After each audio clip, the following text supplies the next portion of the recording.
I want one word of warning. There's one thing that is worse than a rising tide, and that is a rapidly falling tide. What goes up must come down. All emergence of complex exponential growth is vulnerable to a cascade-like collapse, which is often violent and sudden. So we're being set up with this exponential growth, but I think what's even more terrifying is how quickly it could all collapse from underneath us. Falling tides may be what's next, because this growth is unsustainable. Already the fertility rate in the world has fallen.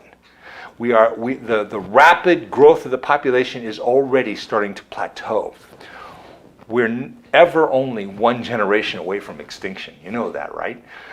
So we are at a place where suddenly there are nations in the world that would be becoming extinct if it were not for immigration, especially in Europe.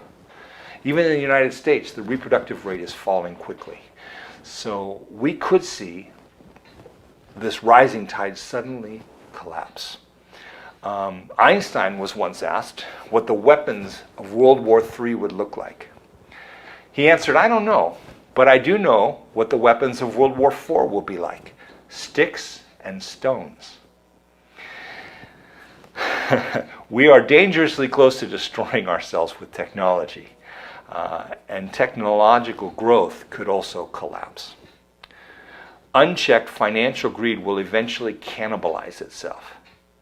I mean, if you are constantly getting money from people who are consumers, and you're eating up their jobs so they no longer have employment, now they no longer have income, and now they can't afford to buy your product that you're selling them, and suddenly you have created an environment where your business fails after exponential growth. And we're not far from that. In fact, now in Silicon Valley, the solution for the future is they're saying we need a UBI, universal basic income, where the government gives you money so that you can keep buying our products. That's their solution. That's cannibalizing. It's not going to work. So that could collapse. And the polarization will reach a point where violence and one side will defeat another, and we will see a collapse of the polarization. All four tides could collapse, and it could collapse quickly, a cascading collapse with violence. This is the world that we find ourselves in as church, and we have to figure out how to do the ministry, how to serve Jesus and make disciples in the midst of this.